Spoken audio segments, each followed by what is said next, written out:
Olá, meus amigos do YouTube, estamos começando mais uma edição do Bom Dia Mercado. Faremos juntos o nosso planejamento de trabalho para essa quarta-feira, dia 20 de julho, tá? Vamos falar sobre o Campeonato Brasileiro Série A e Série B com maior destaque. Talvez eu ainda consiga, dependendo do tempo, passar alguma coisa com vocês na Argentina. E eu vou excluir daqui a Champions e a Conference League, porque a gente está naquela fase, como eu já falei para vocês, bem iniciante, e fica difícil a gente ter conhecimento das equipes e também alguns dados para dar aquele embasamento que a gente gosta, tá bom?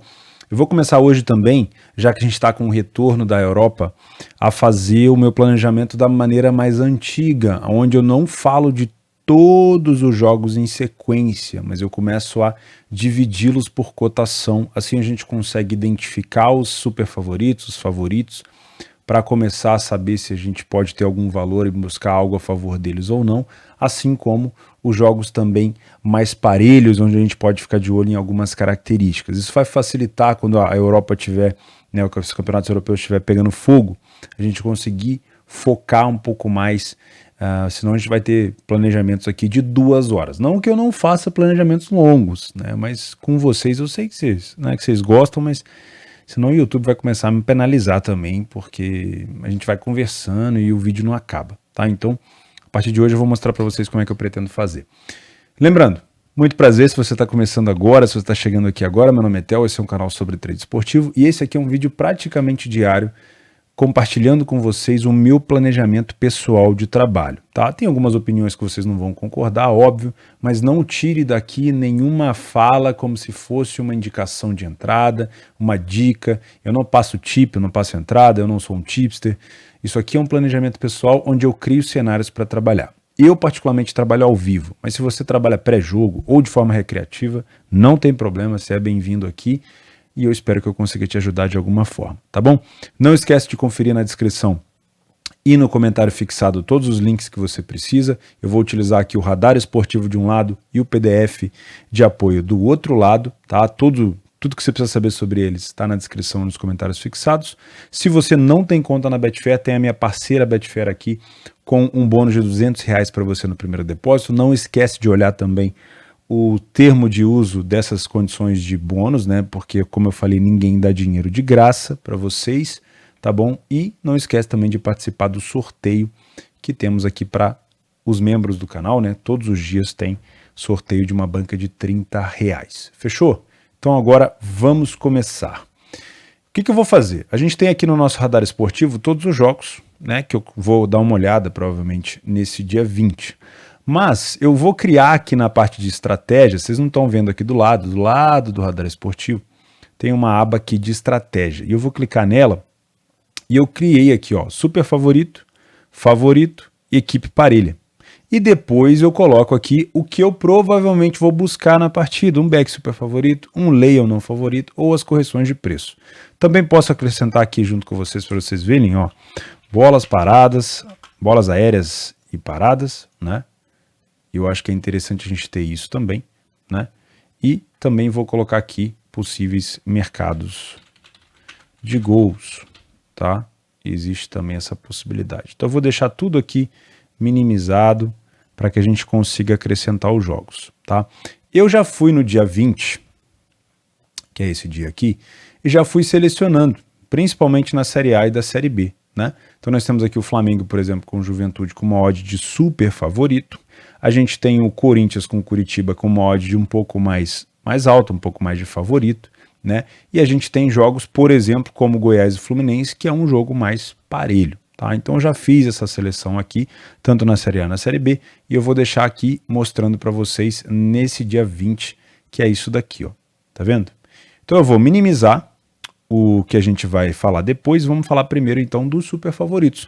A gente vai seguir essa linha de raciocínio também na Europa, então vai ser normal a gente falar um pouco sobre um time inglês, daqui a pouco fala sobre um time espanhol. Eu não vou seguir na sequência do campeonato, eu sei que para algumas pessoas pode ficar ruim, mas eu acho mais fácil a gente comentar sobre as cotações, né, principalmente para quem tem metodologia como eu. Lembrando que esse vídeo aqui não é uma análise de futebol de todas as partidas da Europa e da América. Isso é um planejamento de trabalho, então eu preciso que seja simples para mim, principalmente, e também que seja fácil para você.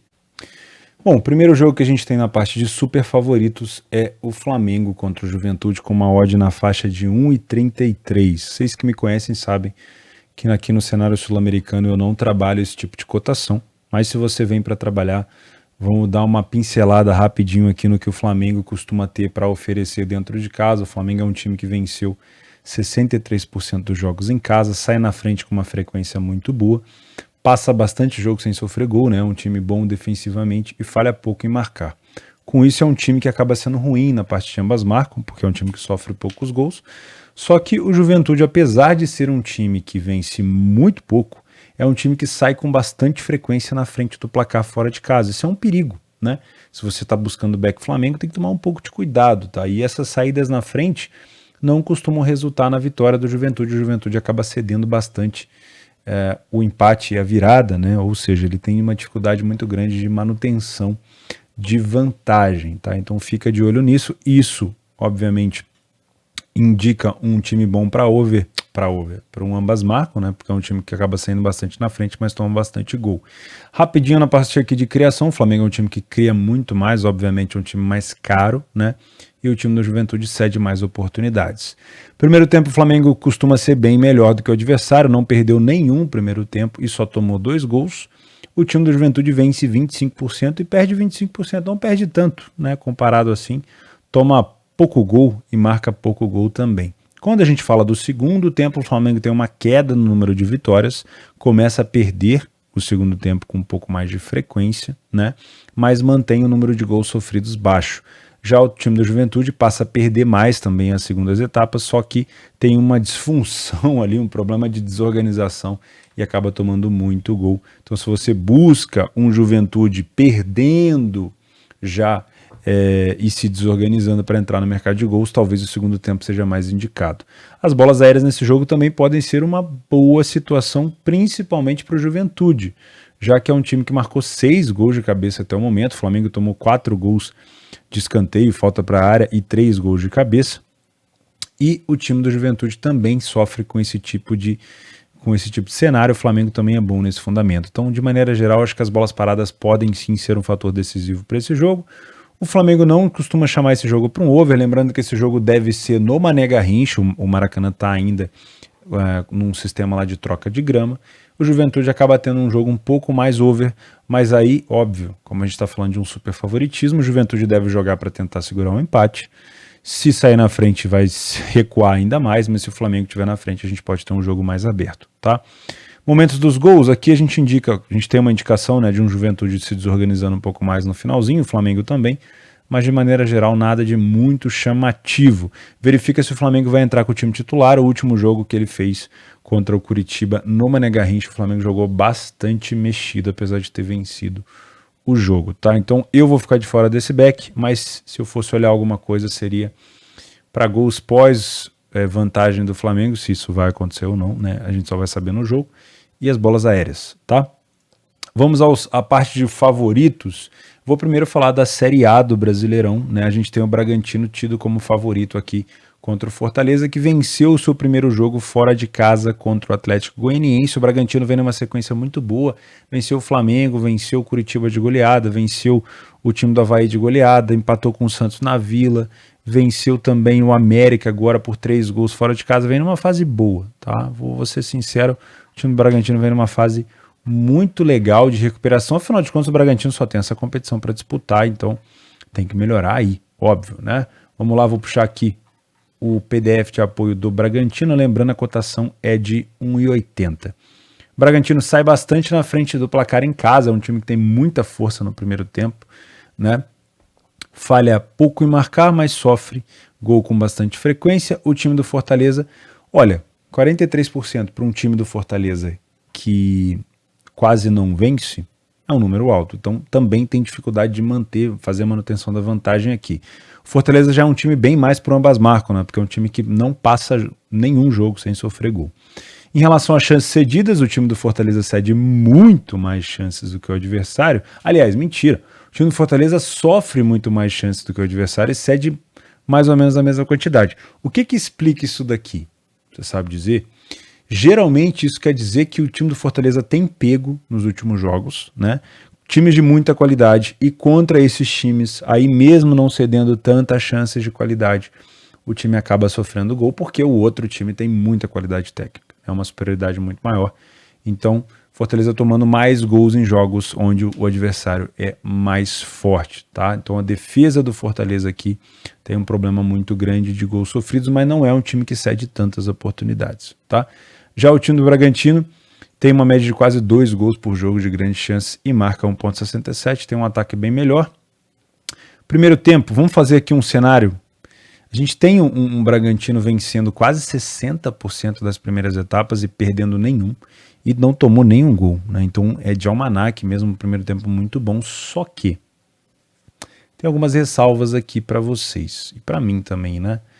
Primeiro, a odd do Fortaleza é a 5, né? Então a gente precisa de um Fortaleza bem recuado aqui para ter correção, o Bragantino martelando bastante, e apesar do Bragantino não vencer tanto, isso aqui me chama a atenção. O Bragantino é um time que, o Fortaleza é um time que falha pouco em marcar no primeiro tempo fora de casa. Então é um time que cria oportunidade, é um time agressivo, que vai para cima. E isso pode ser um problema, tá? Então encaixar um Lei Fortaleza aqui no primeiro tempo tem que ser com o Fortaleza abdicando do jogo, sendo bastante controlado, sem saída de bola, senão pode ser difícil. No segundo tempo eu tô fora de qualquer tipo de movimentação. O Bragantino, apesar de ter essa queda justificada em alguns jogos pelo fato de já estar na frente do placar, 67% de derrota no segundo tempo é um valor absurdo, e isso indica assim um descontrole da equipe, uma desorganização da equipe que não me interessa para trabalhar no match odds, porque aí vira terra sem lei, né? Você posicionado no match odds, onde as duas equipes tomam muitos gols e o time do Bragantino perde tanto, o Fortaleza também perde mais de 50%, aí não dá para... Mesmo que você tenha uma leitura muito afiada, você pode ser surpreendido a qualquer momento, né? Quando a gente fala de bolas paradas, o time do Bragantino leva melhor aqui. O Fortaleza tem uma dificuldade muito grande nas bolas aéreas, tanto em bola parada quanto gol de cabeça. E o time do Bragantino faz bastante gol nesse fundamento, então fica de olho nisso, porque pode ser um fator decisivo, tá? Isso é uma coisa que me chama muita atenção. E o time do Bragantino em casa não costuma ter um jogo muito over, mas se você buscar 4-2 contra o Curitiba, 2-2 com o Santos, 4-0 contra o Avaí, 3-0 contra o América. O time do Bragantino ele tem crescido na parte ofensiva, tá? Eu não duvido que esse jogo também possa ter oportunidade para gols, principalmente porque o adversário cede bastante chance, né? E também porque nos minutos finais a gente tem bastante espaço. Então, mesmo que você não trabalhe longas exposições aqui, o overlimit pode ser interessante. Lembrando que eu acho que o Pikachu saiu do Fortaleza, tá? Posso estar fazendo confusão, escutei essa história no Betmasters, e isso obviamente vai influenciar um pouco na parte ofensiva da equipe, tá? Então, de maneira geral, vou ficar de olho numa possibilidade de trabalhar o Fortaleza no primeiro tempo, se o Fortaleza não estiver jogando, tá? E se for trabalhar alguma coisa para gols, de preferência no segundo tempo, mas é um cenário muito especial, muito interessante para bolas aéreas, tá? O time do Cap também é tido como favorito contra o Atlético Goianiense. Vamos dar uma olhada no desempenho do Cap aqui nos últimos jogos. O Cap dentro de casa venceu o Bahia pela Copa do Brasil, o Libertad pela Sul-Americana e o time do Bragantino pelo Campeonato Brasileiro. Vem de um empate 0-0 com o Internacional. O time do Goianiense, fora de casa, vem de um 3-0 contra o Goiás na Copa do Brasil. Derrota para o Santos, derrota para o Olímpia e derrota para o Palmeiras. O Olímpia na Sul-Americana também, tá? Vamos dar uma olhada aqui no jogo do Cap. É lá para baixo. 1,85 odd do Cap, tá? 4 vitórias nos jogos que fez em casa, o Goianiense venceu apenas um. Não me chama muito a atenção aqui em relação a primeiro a marcar. Não são times que vão para cima com muita intensidade no início. Os dois times têm praticamente o mesmo índice de ambas marcam. Em relação às chances cedidas, o time do Cap ele cede até um número alto de chances, mas ele toma menos gols comparado aqui com o time do Goianiense. Isso indica um bom goleiro, né, e também adversários com maior dificuldade. O Goianiense cede uma média de 2 gols e cede 1,75. Cede, né, e toma uma média de 1,75. Então tá dentro da média aqui, realmente é um time com maior dificuldade defensiva, tá? Agora, o que me chama a atenção é isso daqui, ó. Apesar de eu ter um goianiense perdendo metade dos primeiros tempos, não tem assim muita coisa que me chame tanta atenção para o paranaense no primeiro tempo, tá? Sofre pouco gol? Sofre, mas marcam quase a mesma quantidade, vencem a mesma quantidade, isso indica um goianiense agressivo no primeiro tempo, né? Então, de maneira geral, é bom você ter um pouco mais de atenção aqui, porque o goianiense não vem para jogar de sacanagem fora de casa, tá? Eu lembro até jogos contra o Palmeiras, onde ele saiu 2 vezes na frente. Tudo bem que ele virou, mas se o seu método manda fechar depois de tomar o gol, então ele não pode sair na frente, né? Então, 2 gols contra o Palmeiras, 2 gols contra o Fluminense, empatou o jogo contra o Inter, começou até jogando mal, mas depois melhorou. Então, assim, o goianiense tem alguns lampejos de jogar de forma organizada fora de casa, isso pode ser um problema, tá? Quando a gente vem para o segundo tempo, também a gente tem uma queda aqui nos 2 times a partir de vitória, os 2 times mantêm o mesmo número, só que o goianiense continua perdendo um pouco mais, né? Falha mais em marcar, mas sofre um pouquinho menos de gol. O time do Cap já tem mais, assim, gols sofridos no segundo tempo, então eu não senti tanta confiança assim, pelo menos nos números. Aqui vai ser 100% para leitura, tá? O time do Paranaense não tem uma bola aérea tão forte, apesar de ter marcado, principalmente na Copa do Brasil contra o Bahia, de bola parada. Já o time do Goianiense tem bastante dificuldade nesse fundamento e pode ser, sim, um fator decisivo. O Cap tem bastante pênalti em casa, né? 5 penais já dentro de casa, um número bem elevado. Não me chama muita atenção um jogo para gols.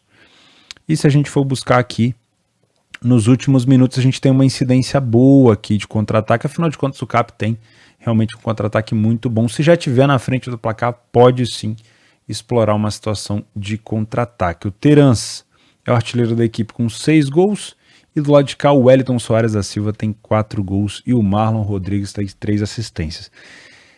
É melhor a odd do Goianiense para trabalhar um lei, mas é um pouco pior em relação a números, tá? O Goianiense cria mais chances e não é um time assim tão bobo. Cuidado, tá? O Cap também não me passou tanta confiança. A gente pode ter uma oportunidade sim de trabalhar lei ao Goianiense, desde que o time do Atlético Goianiense venha com mais intenção de empatar do que de jogar. Se for um jogo de trocação, eu tô fora, tá? Corinthians e Curitiba. Aqui a gente tem o pior visitante da competição, que é o time do Curitiba. Deixa eu encontrar esse jogo aqui embaixo.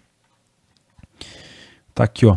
Corinthians e Curitiba, uma odd de 1,60 para a equipe do Corinthians dentro de casa. O time do Curitiba tem uma dificuldade muito grande fora de casa. Muito grande, né? Nenhuma vitória, não deixou de sofrer gol em nenhum jogo, falha em marcar em quase 40% dos jogos, só saiu na frente em um jogo. Já o time do Corinthians tem toda aquela superioridade que a gente já conhece, toma pouco gol, faz bastante gol. O que você precisa verificar aqui são o que o Curitiba tem de melhor. Vamos lá, o Curitiba acaba criando boas oportunidades, né? Isso é uma coisa que pode ser perigosa, verificar isso em campo. O primeiro tempo do Corinthians não é assim tão um supra-sumo, né? O Corinthians vence quase 40% dos seus primeiros jogos e toma pouco gol, mas tem uma questão de falhar em marcar em mais de 60%. Tá? Mas óbvio, se você vier buscando aqui um Leo Curitiba, o Curitiba não assusta quase nada, né? Quase 90% das primeiras etapas ele perdeu, as etapas, né?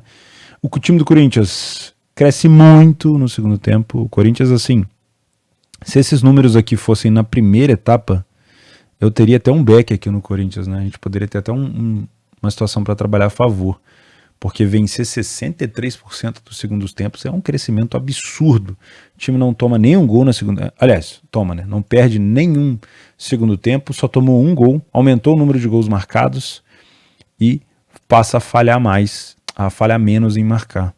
O Curitiba é que tem um crescimento, né? Então, se eu fosse trabalhar Lei ou Coxa aqui, eu ia preferir trabalhar no primeiro tempo, mesmo que o Corinthians não passasse tanta confiança em relação à vitória e falhar um pouco mais em marcar, porque o Curitiba marca pouco gol e perde bastante. O segundo tempo a gente já tem um Curitiba melhorando, o time perde menos, vence mais, falha mais em marcar.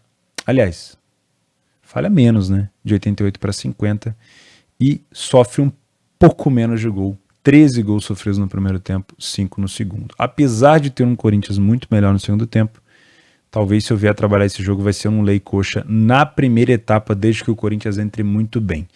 Outra situação de risco aqui do Curitiba, não tem nada de tão interessante nas bolas aéreas, mas o Corinthians acaba tomando muito gol de bola parada, né? E essa é a situação de risco. É o Curitiba ter um escanteio, uma bola para a área, que vai ser sim uma arma da equipe, né? Afinal de contas deve jogar um pouco recuado e pode punir o Corinthians nesse fundamento. Tirando isso, não tô vendo o Curitiba levar tanto perigo assim na primeira etapa, igual a gente está verificando. O Curitiba tem um crescimento maior de número de gols no segundo tempo, mas não é nada de muito especial, né? E o Corinthians tem uma média aqui até os 40 minutos de 53 gols marcados. Eu venho para esse jogo para buscar um lei coxa, apesar da odd, tá? Se você tem método para back Corinthians nessa odd, não tem problema nenhum. Santos e Botafogo. Mais um jogo favorito aqui. De maneira geral, eu já olho para essa odd do Santos e tenho dificuldade de concordar, porque quem será que vem numa fase pior, hein? Estranho, né, cara? O Santos vem numa fase muito ruim, assim, juntando competições, eliminado, né?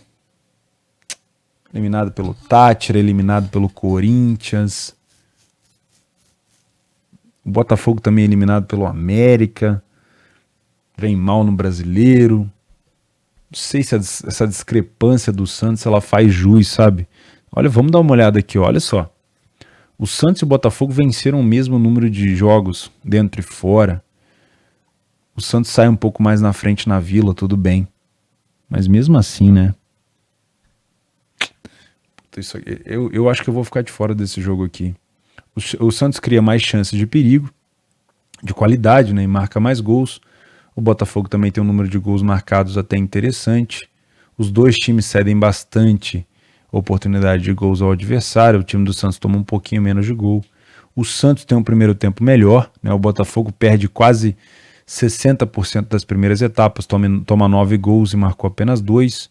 E o Santos vence quase 50% do primeiro tempo, né? Então realmente aqui talvez a gente tenha um Santos melhor, né? Se a gente tiver um Botafogo jogando como jogou contra o Bragantino fora, apesar de ter vencido, aí vai justificar alguma coisa contra o Botafogo, porque o Botafogo praticamente não passava no meio campo.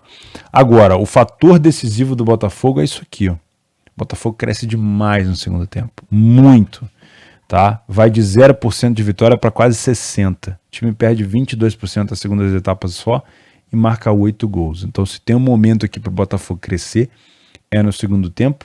E aí sim, se o Santos tiver com uma odd muito baixa ainda e o jogo empatado, a gente pode ter um momento de correção da odd do Santos aqui, tá bom? Mas eu não vou trazer esse jogo para um lay ao não favorito, no caso, que seria o Botafogo, porque eu não tenho tanta confiança nesse momento do time do Santos, tá? Os dois times têm uma defesa de bola aérea bem ruim, o Botafogo tem tomado mais gols nesse fundamento, só que o Botafogo ofensivamente é melhor, tá? E pode aproveitar isso sim. É um match cruzado aqui, vamos dizer assim, né? Em relação a gols, o Botafogo puxa esse jogo mais para um under, o Santos um pouquinho mais para um over, mas nada de muito especial, como é comum no Brasileirão. E os dois times têm uma incidência boa de gols a partir dos 70 minutos. Se você quiser ficar de olho no over limite, pode ser interessante. O Marcos Leonardo é o artilheiro do Santos e o Erisson do Botafogo. Tem que ver se eles vão jogar, obviamente. Mas eu vou pular esse jogo aqui, não gostei dessa odd do Santos não, hein? Por último, fechamos aqui a Série A, né? Vamos falar de equipes parelhas agora. Goiás e Fluminense. Nós temos aqui um Fluminense com uma odd de 2,20 fora de casa. O Fluminense hoje talvez faça e jogue o melhor futebol do Brasil, vistosamente falando, né? O time do Diniz tem uma posse de bola muito grande, jogou muito bem contra o São Paulo, o Fábio pegou muito, e o Goiás vem de uma eliminação na Copa do Brasil para o time do Atlético Goianiense, seu rival, né? E vem de 2 vitórias no Campeonato Brasileiro, em casa contra Cuiabá e Atlético Paranaense, perdeu para o Inter. Tá? O Fluminense fora de casa no Brasileiro, venceu o Botafogo e venceu o Cruzeiro, foi na Copa do Brasil, né? Então vem de 2 empates no Brasileiro e uma vitória contra o Botafogo. Vamos achar esse jogo aqui no nosso PDF de apoio, 2,20 a odd do Flusão. Esse jogo, se eu for fazer alguma coisa, vai ser no Lei a Pior Equipe em Campo, ou seja, sem vir enviesado aqui para trabalhar algo. Cadê o jogo do Fluminense? Tá aqui, ó. O Fluminense tem o mesmo número de vitórias do time do Goiás, fora e casa. O Fluminense sai mais na frente e o time do Goiás falha menos em marcar, aliás, não falhou em marcar nenhum jogo. O time do Goiás é mais um time de ambas do que o Fluminense, porque o Fluminense sofre menos gol, tá? Tem uma defesa mais coerente. Em relação às chances criadas, o time do Fluminense cria mais, mas marca menos gols, né? E o time do Goiás cede bem mais oportunidades, mas sofre quase o mesmo número de gols, né? Vai entender. Os primeiros tempos não tem, afinal de contas é um jogo parelho, não tem nada de muito chamativo para um lado, né? O Fluminense perde até um pouquinho menos do que as primeiras etapas e sofre um pouco menos de gol, mas é um jogo extremamente parelho. No segundo tempo a gente tem um crescimento para o lado do Goiás, o time do Goiás vence metade das segundas etapas e o Fluminense diminui um pouco o número de derrotas. Então, se a gente amassar mesmo essa massa de pão, se a gente espremer esse limão, vai dar para ver que é um jogo extremamente parelho mesmo, e talvez vir para esse jogo com um tipo de viés pode até te causar um problema na hora de trabalhar. O Fluminense sofreu 5 gols de escanteio, mas marcou também 5 gols de cabeça, e o time do Goiás tem 4 gols de bola parada sofridos, mas tem poucos gols marcados, tá? Então, talvez olhar para o lado do Fluminense com um pouco mais de carinho, mas mesmo assim, o Fluminense toma bastante gol também, não dá para puxar tanto. Não me parece também ser um jogo para over. O Fluminense deve tentar ter o domínio da posse, assim como fez contra o São Paulo. Isso não necessariamente indica vitória, né? E a gente tem o time do Goiás marcando pelo menos quase 60% dos gols marcados do Goiás em casa é a partir dos 70 minutos. Olha que interessante. Já o time do Fluminense tem um cenário mais over aqui a partir dos 80, tá? Pedro Raul é o artilheiro da equipe do Goiás e o Germán Cano, faço ela imediatamente, é o artilheiro com 10 gols da equipe do Flusão. Jogo para ler, pior equipe para mim, e até dar uma conferidinha aqui nas bolas paradas, tá? Internacional de São Paulo é o último jogo da Série A que a gente vai falar. Mais um jogo parelho, tendendo para um favoritismo do Inter, mas não deixa de ser um jogo parelho aqui. A gente tem os últimos jogos casa e fora, o Inter vem de 2 vitórias e o São Paulo vem de um empate contra o Fluminense. Deixa eu buscar esse jogo aqui no nosso PDF de apoio, tá aqui, ó. Então o Inter é favorito em casa, praticamente favorito em casa, né? Sai na frente com bastante frequência no Beira-Rio, falha pouco em marcar, tá? É um time que toma gol também. E o São Paulo com aquela velha sina de ter bons primeiros tempos e jogar bem fora de casa, mas não conseguiu o resultado. O São Paulo só venceu uma partida fora de casa, que foi contra o Atlético Goianiense há pouco tempo atrás. É um time que sai na frente também com bastante frequência, mas vence muito pouco. É um time bom de ambas, tá? Geralmente jogos do São Paulo são excelentes para ambas marcas, fora de casa principalmente. Em relação às chances criadas, o São Paulo cria menos chances, tá? O time do Internacional cria mais e marca mais gols, é quase a mesma coisa aqui, olha que interessante, é raro de a gente ver isso daqui, né? Já o time do São Paulo cede bastante oportunidade para o adversário fora de casa e acaba tomando também mais de um gol por jogo. O time do Inter é exemplar no primeiro tempo. Não perdeu nenhum, tomou apenas 3 gols, venceu mais de 60% e marcou 10 gols. Realmente é um primeiro tempo muito forte do Inter.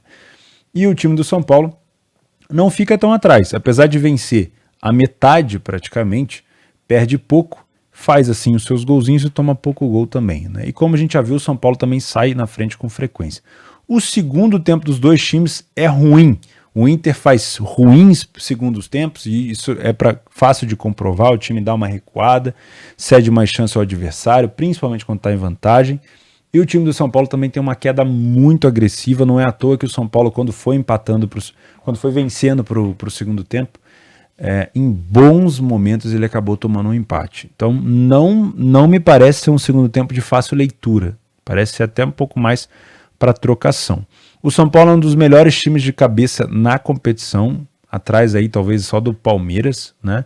Pau a pau com o Bragantino ali. O São Paulo é um time muito bom de bola aérea e o Inter sofre bastante gol nesse fundamento. Então se você quer buscar um match interessante, tipo aquele match do Tinder, a bola aérea do São Paulo contra as bolas defensivas aéreas do Inter pode dar namoro, tá? Cuidado. O Inter chama esse jogo mais para gols, dentro de casa, o São Paulo nem tanto, mas pelo menos um over 1,5 aqui tem uma boa chance, tá? Momentos dos gols, como a gente já deu para ver, o São Paulo dá uma queda muito grande aqui no segundo tempo, praticamente 60% dos gols do São Paulo que ele sofre é no segundo tempo, e o time do Internacional tem aquela coisinha do contra-ataque, né, quando já tá vencendo, são gols aqui a partir dos minutos 80, 81, 80, tá? Eu não vou falar o nome dos atacantes do Inter, porque tem gente com apelido que eu esqueço, mas o Calleri é o artilheiro do São Paulo e o Luciano vem logo em seguida, tá? Jogo para ler pela equipe em campo e também para ficar de olho nas bolas aéreas. Agora vamos falar de Série B. Vamos voltar aqui para Ponte Preta e Náutico. A Ponte tem 1,95 de odds. Eu fico pensando, quem faz essas odds da Série B, toda hora eu vejo um Ituano abaixo de 2, uma Ponte abaixo de 2, um Londrina abaixo de 2. É difícil, cara. A Série B é muito mais parelha do que a gente pensa. Olha só, a Ponte tem 2 vitórias em 8 jogos. O Náutico tem 2 vitórias em 8 jogos. Por que a Ponte tem que estar a 1,95 em casa? Alguém me explica, por favor?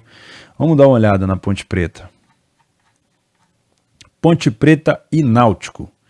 A Ponte marcou 4 gols em casa, o Náutico marcou 5 fora. A Ponte saiu na frente em 25% dos jogos, o Náutico em 13%. Tudo bem, a defesa da Ponte é melhor. Isso aí é um fator, né? A Ponte sofreu 3 gols, o Náutico 11. Meu Deus.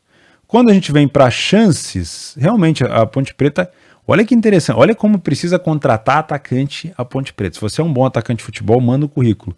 1,67 é as chances de gols esperados criadas pela Ponte Preta. 0,50 são os gols marcados. É uma discrepância de quase 1 gol. Então, precisa melhorar muito aqui o time da Ponte nesse fundamento, mas a defesa compensa, né? E compensa muito por conta da qualidade ruim do adversário. Já a questão do Náutico, o time cria também mais oportunidades e marca menos gols e cede mais gols do que toma, porque a qualidade do adversário de novo.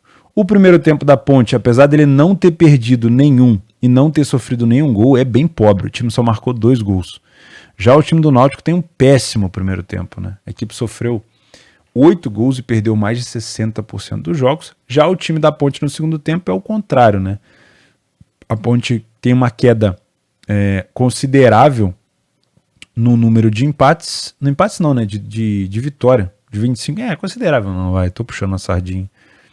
Tem uma queda aqui de 25 para 13 de vitória. E passa a perder 25% nos segundos tempos. Mas é um time que sofre pouco gol e marca pouco. Ou seja, a Ponte marcar gol é um parto. O que puxa essa odd da Ponte para baixo é o Náutico, mas eu não gosto dessa odd da Ponte não, vou ser bem sincero. O Náutico cresce no segundo tempo, melhora um pouquinho, passa a sofrer menos gol, né? Também de sofrer a 8, vai para 3 e passa a vencer um pouquinho. Bolas paradas nada de muito interessante, over também nada de muito interessante, o Náutico que puxa, né? E a Ponte marca pouco gol, mas quando marca geralmente no comecinho do jogo.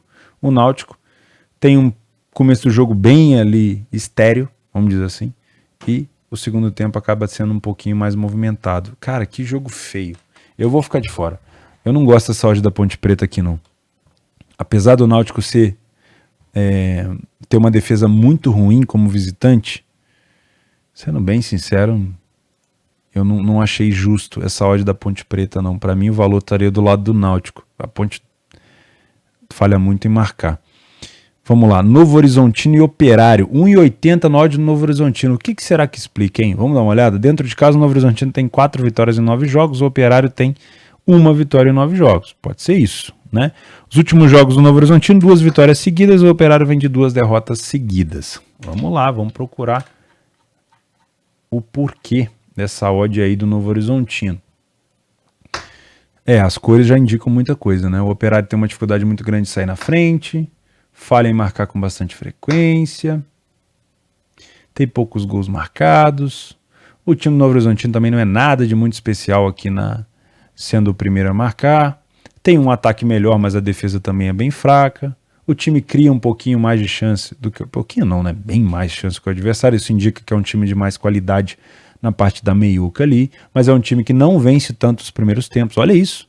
Vence menos o primeiro tempo do que o seu adversário.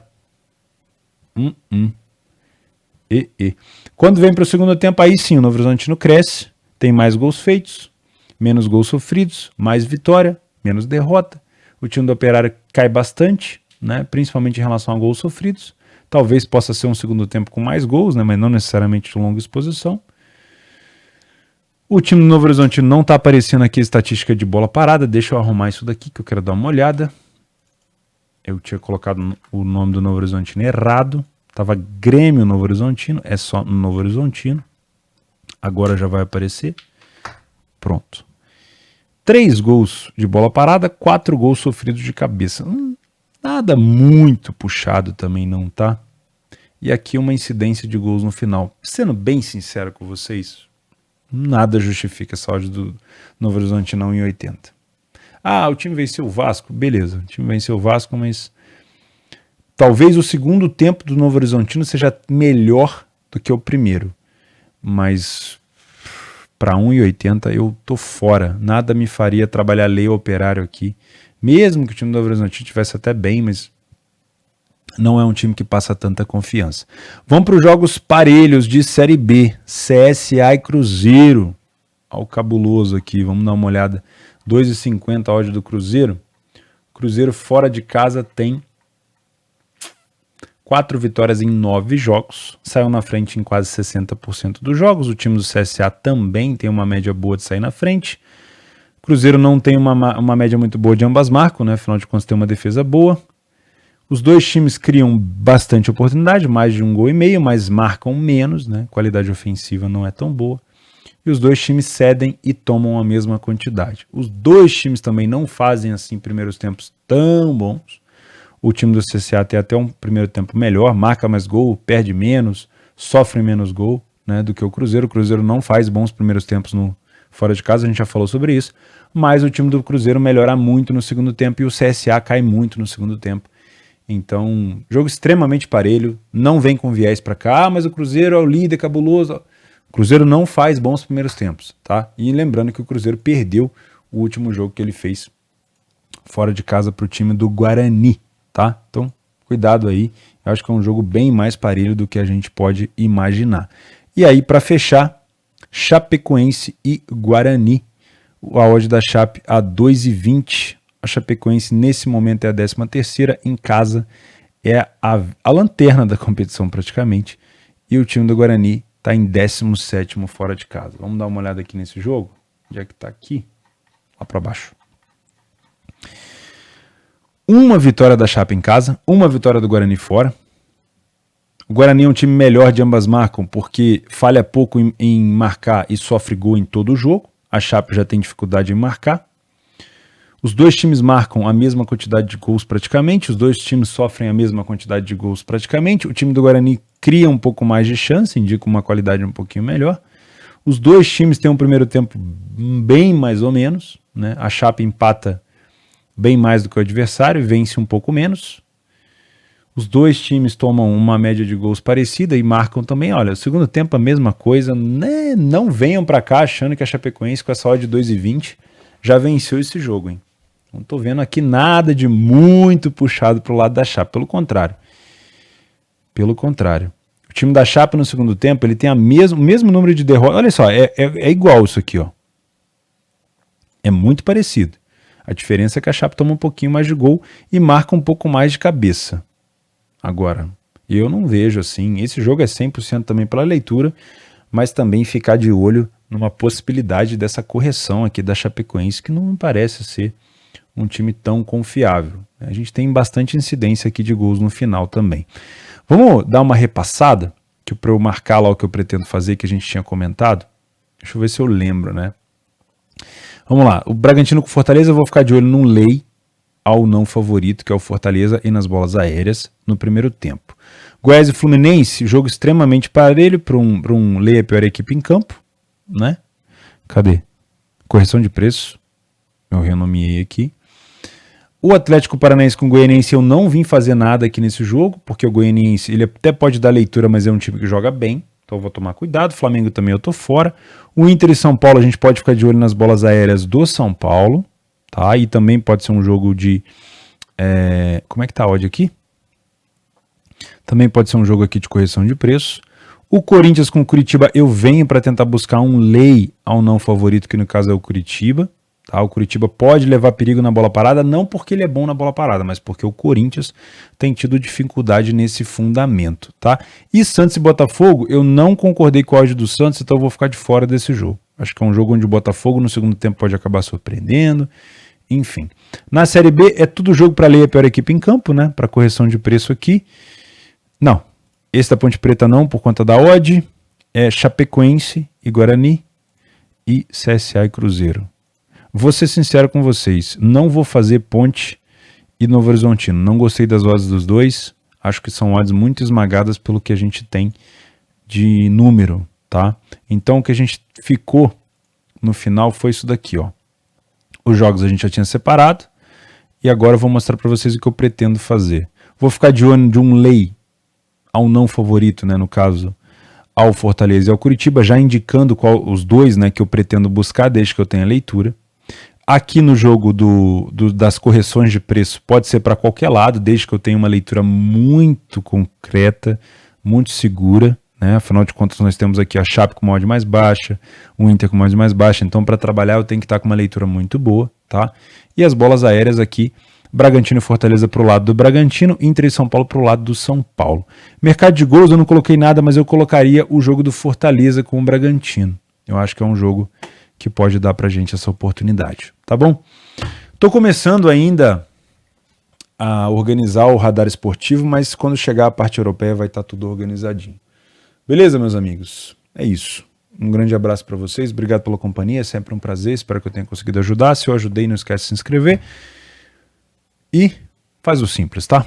Não inventa moda não, que é o simples que funciona. Um abraço.